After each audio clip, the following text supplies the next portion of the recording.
Para po ito sa energy ni Cancer, Pisces, Scorpio. Anuhin po natin ang energy ngayon. Ngayon para sa ngayong buwan ng October. Energy po ito ni Cancer, Pisces, Scorpio. Yung pong mga bago sa ating channel, pakiclick po yung ating bell dyan. Spirit guide, ano po yung energy ni Cancer, Pisces, Scorpio. Cancer, Pisces, Scorpio, bigay niyo po yung energy. Thank you po doon sa mga nag-aabang. Pasensya na po at hindi ako nakagawa ng 2 araw. Wow! The Temperance. At meron ka dito 9 of Pentacles. Sobrang ganda ng inyong reading, Cancer, Pisces, Scorpio. Ito na agad yung bumungad sa inyo. Tungkol sa inyong kaperahan, tungkol sa inyong negosyo, tungkol sa inyong trabaho. Ang ganda kasi merong pinababa si Universe dito, yung kanyang angel, para ibigay yung mga deserve para sa inyo. Deserve niyo itong mga regalo ni Universe para sa inyo, sa inyong pera. Meron ka dito, Cancer, Pisces, Scorpio, na makikipag-deal ka sa taong ito. May taong tutulong sa iyo, yun yung pinadala yan ng angel mo. Ayan, di ba? May bago ka ditong proyekto. May bago ka ditong mga project. Ayan. Diba? May mga bago ka ditong sisimulan. Diyan sa iyong pag-growth. Mag-growth, uusbong ang iyong mga pinaghirapan dito. Cancer, Pisces, Scorpio. Sobrang ganda ng iyong energy, Cancer, Pisces, Scorpio, ngayong October. Ano pa ang energy nyo? Wow, di ba? May the moon, may new beginnings, Cancer, Pisces, Scorpio. I-claim nyo na ito. Sobrang gugulatin ka ngayon ni Universe sa yung mga mga parating sa inyo, di ba? Ayan. May mahahawakan ka ngayon, may parating ngayon na kaperahan sa iyo. Puro pauulanan ka ngayon ni Universe kasi deserve mo ito, mga regalo niya ito. Dahil dito, ayan, galing ka dito sa iyong mga, dito, may 9 of Swords ka dito.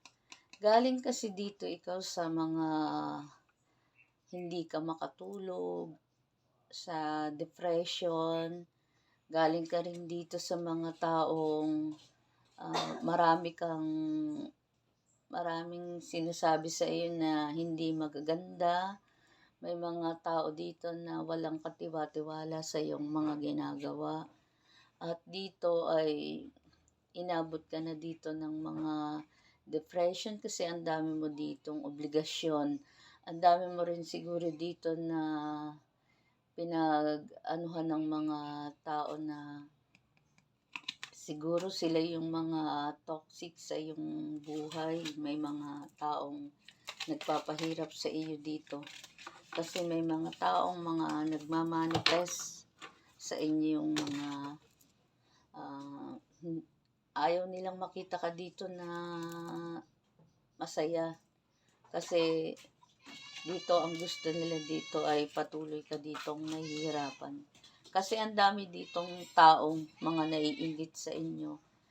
Water sign, Cancer, Pisces, Scorpio. Yung mga parating sa iyo na pauulanan ka dito ni Universe, yung gugulatin ka para ito sa iyong ikasasaya ng iyong pamilya. Ayan. Magiging masaya na kayo dito at punong-puno ng cups. May 9 of cups ka dito. Ayan. Magiging masaya ka na dito, magiging ka na dito, sabi nga sa story ay magiging happy ending. Magiging maganda yung story ng buhay mo kasi lahat ng hirap dito ay napagdanasan mo na, Cancer, Pisces, Scorpio. Kunin natin dito yung mga marami kasing dumating. Cancer, Pisces, Scorpio, ano pang mga energy ninyo. So, sabi nga dito ay sobrang gaan ng pagdating ngayon ng iyong kaperahan, Cancer, Pisces, Scorpio. Merong the Hierophant, ayan. Maraming tao ngayon sa iyong lalapit. Maraming tao sa iyo ngayon na sobrang tiwala. Yun ang mangyayari sa iyo dito. Maraming blessing.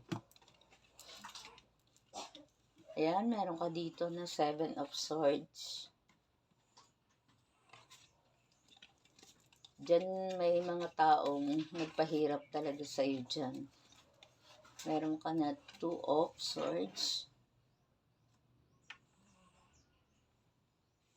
Kung ano man yung mga tao dito na nagpahirap sa iyo dito, yung mga taong talagang nang iwan sa iyo dito, wag mo na itong balikan. Kasi wag ka na ditong matakot kasi nandito na yung mga blessing na ibibigay ni universe dyan. Tama na yung mga nangyari sa iyo na mga sakripisyo mo at mga hirap mo, tiniis mo dito. Tama na yun. Kasi dito ay ikaw na mismo ang magtanggal sa yung pagkakagapos. Napapaligiran ka dito ng mga taong dito, nagpapabigat sa yung mga kahirapan. So, wag mo nang balikan yung mga taong nagpapahirap sa iyo. Ayan, may mga makukuha ka na dito, may 7 of Wands ka dito. Marami ka ditong makukuha ng mga ideya, marami ka ditong makukuha ng mga taong yung tutulungan ka dito sa yung mga financial. Kasi magiging busy ka dito. Tingnan mo, sobrang busy mo dito. Yung pinagkakaabalahan mo dito ay tuloy-tuloy ang pag-growth ng iyong kaperahan dito. Ayan, sobrang busy mo na dito. At meron ka ditong tao na makikipag-deal sa'yo. Yan. Sobrang saya mo kasi dito puro sa dito sa iyong kaperahan, sa iyong financial. Meron ka ditong success. Dahil meron ka ditong new beginnings ngayong parating. Matatapos yung itong mga kalungkutan mo na to. Ayan, hayaan mo na muna yung mga taong nagdiriwang ngayon. So, focus ka lang sa mga para sa iyong goals, para sa iyong mga pangarap, sa iyong pamilya dito. Kasi magiging masagana ka dito at magiging masaya ang iyong pamilya. Ayan. Tama na yung mga dagok sa iyong puso. Tama na yung kasi sobrang bigat mo na dito at nahihirapan ka dito. Naging matapang ka na dito kasi naranasan mo na dito yung mag-isa. Kasi itong mga nagpapahirap sa iyo na to, aalisin mo na yan. Kasi yan ay ginagabayan ka dito ng mga angel mo, ginagabayan ka dito ni universe. Meron ka dito 9 of Pentacles. Yan, mabilis na. Malapit mo na yung makuha. Meron ka dito na 2 of Pentacles. Maraming ditong mga darating ngayong October na to. Kaya sobrang magiging masaya ka na dito. At magiging abala ka na dito. So, makukuha mo na yung mga iisa-isahin mo na kasi dito yung mga obligasyon na nagpapahirap sa'yo. Iisa-isahin mo na yan. So, kung meron ka dito, Cancer, Pisces, Scorpio, na pagkakautang, isa-isahin mo na siyang Yan, may isa-isa mo na siya na matatapos. Kasi dyan yan magsisimula yung iyong new beginnings. Pag wala ka na dyang mga obligasyon, uulanin ka na dyan ng mga pag-growth mo. Yung mga blessing na yan, yung mga pinaghirapan mo, yan ay para sa iyo na yan at para sa iyong pamilya na yan. So ano pa ang energy niyo? Ano ang mensahe sa inyo, Cancer, Pisces, Scorpio ng mga angel niyo? So Cancer, Pisces, Scorpio, ano yung mga mensahe sa inyo ni Universe at ng inyong mga angel? Ang mensahe sa inyo ngayong October, ano po? Cancer, Pisces, Scorpio, water sign, ibigay niyo po yung kung ano po yung mga mensahe ninyo para sa kanila. Spirit guide, ano po ang energy? Energy po ngayon ni Cancer, Pisces, Scorpio. Thank you po yung doon sa mga nag-aabang. Pasensya na po at hindi ako nakagawa ng aking reading nung nakaraan. So ano pa ito? Iyong energy. Wow, sobrang ganda. Ayan. Basa nyo. Sobrang ganda. Yung mga minamanifest ninyo, makukuha nyo na daw through manifesting and about receiving what is the highest good for all. Ayan. Sobrang ganda. Makukuha nyo na mga lahat ng mga minamanifest ninyo ay malapit nyo nang makuha. Ibibigay na ito. Sobrang ganda. Sobrang ano ngayong buwan na to, ibibigay na sa inyo yung mga minamanifest ninyo. So ano pa? Sobrang ganda ng inyong di ba? May mga blessing kayo ngayong mga parating. So kung kayo ay medyo nakakaramdam ng nakaraan or ngayon ay nakakaramdam na kayo ng medyo nakakaramdam na kayo ng paulan ni Universe, yun ay iisa-isahin na yun. O, di ba? Magiging ka na dito sa mga tao na to. Magiging siguro ka dito, sobrang attract mo dito ngayong mangyayaring October sa mga tao. Siguro ang tingin ng mga tao sa iyo dyan ay magiging iba. So, kabibiliban ka nila, maraming matutuwa sa iyo, maraming bibilib sa iyong kakayanan dyan. Sobrang ganda. O, di ba? Yung mga goals mo, yung mga future, yung parating sa yung future, sobrang ganda. Sobrang niyan, huwag kang mag-alala dito sa yung future na to. So, imbis na yung future mo, ang iniisip mo daw, sabi ni Universe, imbis na ang future mo ay lagi mong pinapag-alala, ay gawin mo na lang yung kung ano yung pinagkakaabalahan mo dito. Kasi lagi siyang nandyan para gabayan kanya.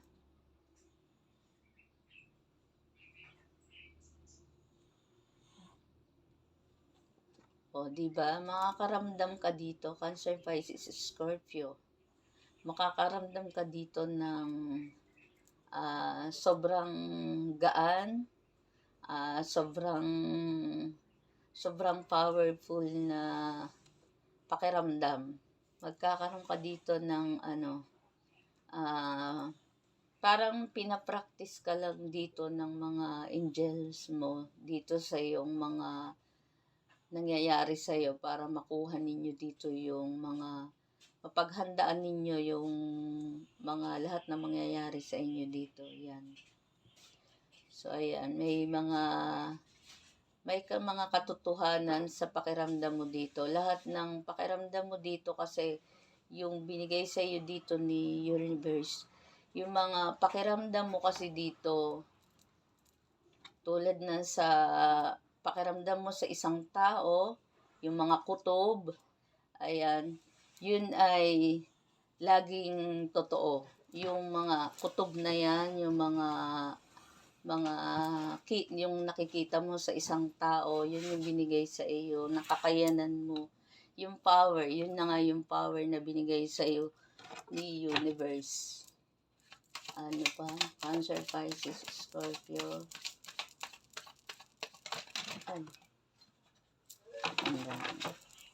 Ano pa ang mensahe? Ayan. Kunin na natin pang isa. For the last message po nitong ating reading.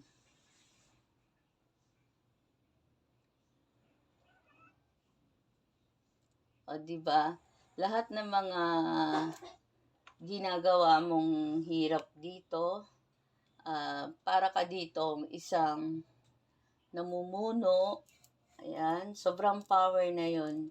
Yung pamumuno na yon, parang ganun lagi ang ano ba dito, water sign, Cancer, Pisces, Scorpio. Sobrang lalakas ninyo, sobrang lakas ng tiwala ninyo, sobrang ano dito, sobrang super power at dahil doon sa tiwala ninyo dito kay universe. Kaya may malakas ang pakiramdam ninyo sa mga ginagawa ninyo at sa mga pakiramdam ninyo dito sa mga tao na nasa paligid mo. Nakikita mo doon yung mga kung anong meron na kung may binabalak sila o meron silang magandang intention sa'yo. Yun yung superpower ninyo, water sign, Cancer, Pisces, Scorpio. Sobrang yung mga minamanifest ninyo dito, malapit nyo nang ma-receive ito kasi bibigyan kayo dito ni universe ng mga ikagugulat ninyo, sunod-sunod na blessing. Kaya Cancer, Pisces, Scorpio, thank you sa inyong pagsubaybay. Thank you sa inyong paghihintay dito sa aking reading. At God bless po.